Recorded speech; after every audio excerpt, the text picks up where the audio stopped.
Olá pessoal, tudo bem? Mais um Pod Plástico aí com a nossa querida doutora Renata.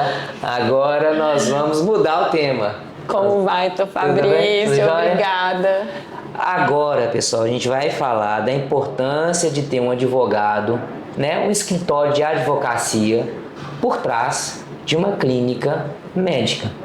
Eu acho que esse tema vai interessar não só aos nossos seguidores, como outros médicos aí também, que estão nessa crescente, né? Que às vezes não estabeleceram a clínica, estão no processo de crescimento e ele não tem ainda acesso ainda a uma ajuda jurídica que toda grande empresa tem que ter e realmente é muito importante.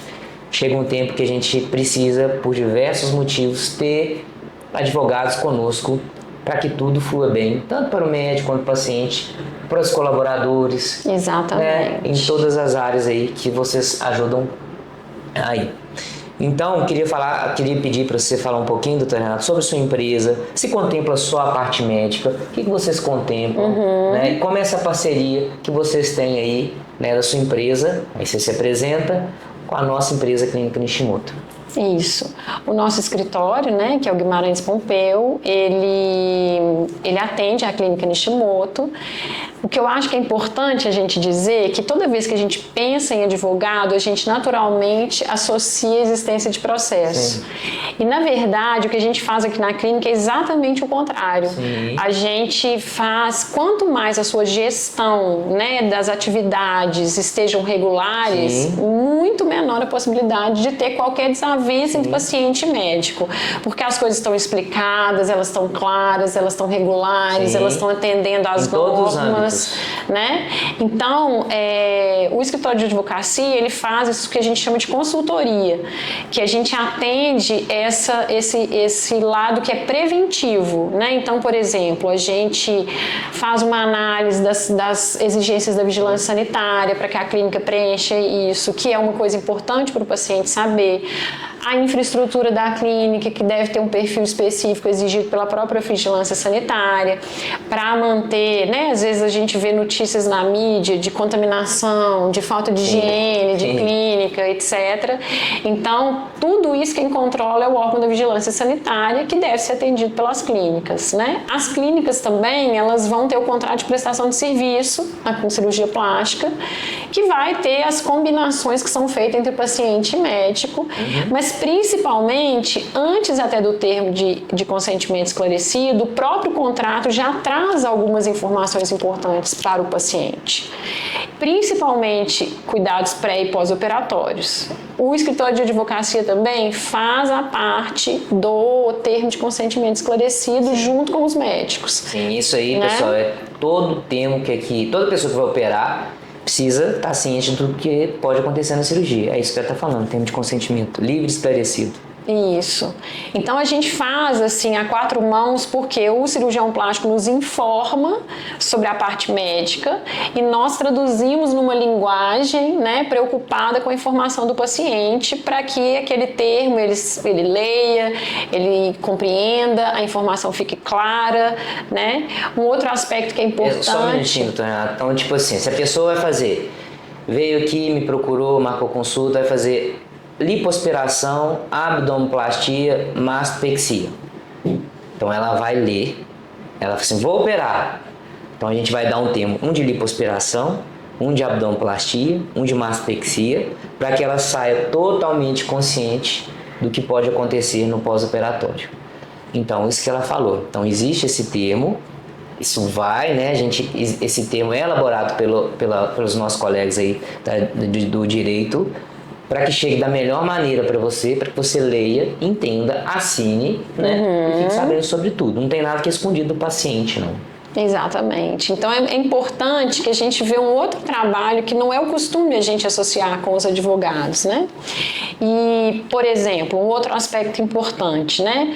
A gente tem recentemente, né, de alguns anos para cá, a Lei Geral de Proteção de Dados, que ela existia de uma outra forma dentro da Constituição, mas agora a gente tem um marco, né, legal específico sobre esses assuntos. Então, um tema que também era sempre foi muito controverso, assim, quando o paciente quer ter acesso ao seu próprio prontuário.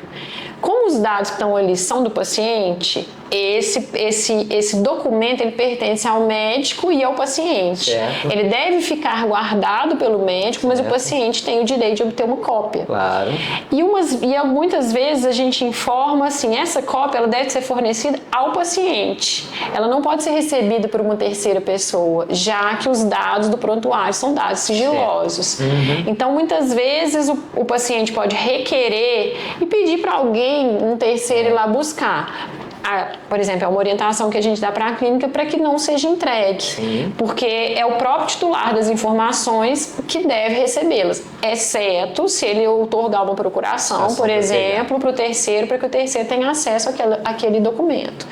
Então, esses documentos que são gerados a partir da consulta médica, todos eles têm sigilo que já vinha do próprio Código de Ética, né? Sim.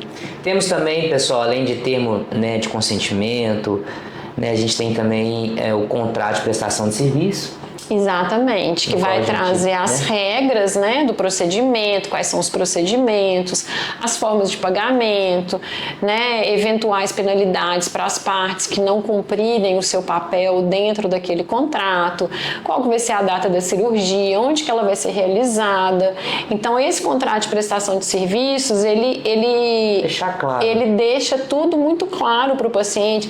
Se eu desistir daquela cirurgia, né, quanto tempo de antecedência eu tenho que avisar, já que os médicos dispõem, né, de espaços específicos para realizar a cirurgia, que são agendados previamente. Pessoal, a gente aluga o hospital, separa um anestesista, separa um circulante, separa toda a estrutura do hospital e a gente mobiliza toda a nossa clínica também, com médicos, enfermeiros, instrumentadores. Então tem que ter uma regra para isso. Exatamente. Não é só o paciente às vezes chegar. Lógico que existem motivos para isso, né? Existem às vezes motivos reais que a gente entende, mas existem motivos que às vezes o paciente desistir. Porque eu desisti. E às vezes não entende que do outro lado foi separada toda uma estrutura para que a cirurgia acontecesse em tal dia. E que se a pessoa simplesmente desistiu por desistir, vai ter aí, né, uma retenção aí de parte do que eles pagaram, entendeu? Mas a gente entende também que existem outros motivos, que também não é culpa do paciente nem nada disso, que aí a gente vai olhar junto com vocês se realmente vai ter uma retenção daquilo que ele já pagou ou não. Porque, na verdade, todo contrato eu posso desistir, mas quando a minha desistência é imotivada, né, isso que nós estamos dizendo, uma cirurgia pré-agendada, ela mobiliza não só um espaço que tem um valor específico para a utilização dele naquele dia, naquela data, naquele horário. Ele tem uma mobilização de equipe que vai marcar a agenda, que vai deixar aquele tempo destinado àquele paciente. Então, quando a minha desistência ela é imotivada, ela gera um ônus para a própria clínica que vai ter que arcar com as despesas daquele procedimento que não vai ocorrer. Então, o que o Dr. Fabrício está dizendo é, quando eu vou desistir, que eu avise com antecedência máxima, que está no próprio contrato informada, e se minha desistência é justificada, é diferente, né? Se eu tive um problema de saúde que vai me inviabilizar, se eu tenho uma justificativa pertinente, eu, né, tenho uma outra consequência dentro do contrato diferente, né, de aplicação de alguma penalidade, algum ônus para o paciente. E o contrário também é verdadeiro, tá, pessoal? Em relação a, por exemplo, é um contrato que ele é um contrato justo para os dois lados. Exatamente. Se o médico também, né, por algum motivo, né, não puder realizar a cirurgia. A gente é ser humano e acontece as coisas com a gente também. Isso. Né? E se existem as penalidades lá para o médico também poder cumprir, né? Tem as coisas que ele tem que fazer com o paciente, devolução total do dinheiro, essas coisas do tipo. E aqui até o contrato dá uma solução assim que eu acho que ela é criativa, né? Porque quando o paciente não pode realizar a cirurgia e ele desiste, a parte e ele não tem uma justificativa pertinente para isso, uma parte que a gente está chamando de ônus, que o paciente teria que ficar retido do pagamento da parte da cirurgia plástica, ela é revertida em prol do paciente em outros tratamentos na clínica, um percentual não cirúrgicos, né, não cirúrgicos, mas que o paciente pode usar aquele crédito, né? Então é importante que o paciente leia o contrato, entenda as cláusulas. Se as duas partes colaboram, né? E tudo isso que a gente diz aqui dos advogados, assim, se a gente deixa tudo muito organizado, muito claro, a possibilidade de ter desacordo entre as partes é muito baixa. Né? Graças a Deus é assim. Essa é a realidade da clínica. Graças a Deus a gente tem, né, com a ajuda, né, da Renata, os profissionais que trabalham com ela, poucos problemas com isso. Né? E a gente aqui não está querendo aqui, né, de forma alguma lesar ninguém, né? Muito pelo contrário, essa não é a índole da clínica. A gente quer que, né, que o paciente cumpra o que ele tem para cumprir e o médico faça a parte dele, para que tudo fique bem, tudo fique feliz e tudo mais. Né? A doutora Renata também, ela de uma maneira geral, agora para outras pessoas, né, os médicos talvez, ela ajuda a gente em outras coisas, como questão trabalhista, né? E até outros problemas da clínica que não são direcionados exclusivamente à cirurgia plástica, né? A gestão dos contratos de trabalho. Graças a Deus a gente não tem o seguro. Graças a Deus, zero problema. Não, se a clínica está se dedicando a ter o advogado para poder fazer o preventivo, dificilmente ela vai ter. Agora, quando eu me informo menos como gestor de uma clínica sobre essas exigências legais, eu aumento o meu risco, né? Então, a gente sabe que a clínica é uma clínica que está preparada para receber o paciente com alta qualidade de trabalho, não só da parte técnica, mas dos atendentes, da recepção, né, dos enfermeiros, dos circulantes, né, da parte do financeiro, todas essas pessoas que uma coisa também que a gente faz é um treinamento para essas pessoas entenderem a importância da função delas dentro da clínica, a importância do papel delas em relação à conduta com o paciente. Isso você cria um ambiente muito mais, assim, não só cumpre as regras legais, mas eu acho também que ele recepciona muito melhor o próprio paciente. A relação ela fica muito mais clara, então ela fica é muito pouco provável que a gente tenha contenda, discussões, problemas, né? Que é a realidade aqui da clínica, que cada vez mais quer se especializar com qualidade. Sim, a nossa meta é prevenção. Exatamente. E esse trabalho que a gente faz, ele é de prevenção. Melhor do que remediar é prevenir. Exatamente. Essa é a índole que da clínica. Que a era do remediar, eu acho que ela já passou há muito tempo, né? Que o papel do advogado hoje em dia é evitar que aconteçam os problemas. Sim, a gente é muito bem assistido pela equipe deles, tenho certeza disso. Saiba que eles estão aqui para poder ajudar, tanto nos ajudar, quanto ajudar a vocês também que vão operar com a gente. Então, isso é uma parceria firme e forte que a gente vai seguir até muito tempo aí, com certeza. Muito obrigada. Mais alguma coisa, Renata, para falar? Eu acho que a gente até, se a gente quiser completar, por exemplo, me lembrei aqui também de outros contratos de compra de equipamentos que nós já participamos. Aluguel, né? que a gente aluga muita sala. Aluguéis de sala, manutenção de equipamentos dentro das clínicas e hospitais, que são feitas de contrato, garantia, assistência. Sim, não temos problemas tributários, mas se tiver problema tributário, ajuda. Questões tributárias, Graças a Deus. que se você se prepara, você também está de forma regular. Falar nisso, né? Em questão tributária, eu vou chamar o contador nosso aí também, se ele quiser vir aqui. Isso é ótimo, que é uma parte importante.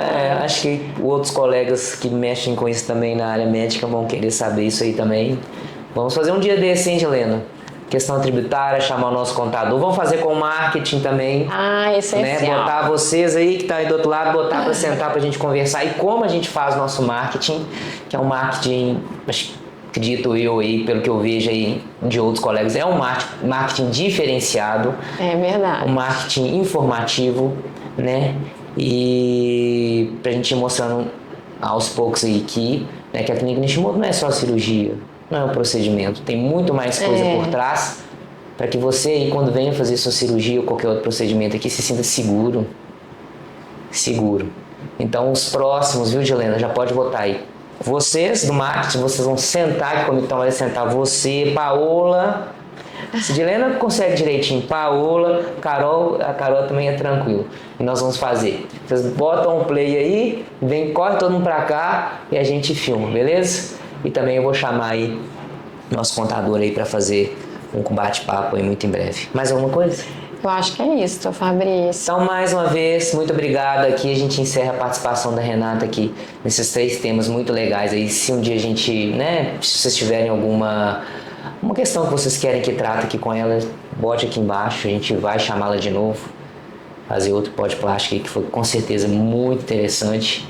Sigam-nos nas plataformas que a gente disponibiliza aí para vocês. Mais uma vez, Instagram, YouTube, TikTok, Spotify, Facebook e por aí vai. Sites na internet. Não deixe de nos seguir por aí. Beleza? Então até mais, doutor Renato. Até mais. Um abraço. Obrigada. Representado por um aperto de mão. Fique com Deus. Até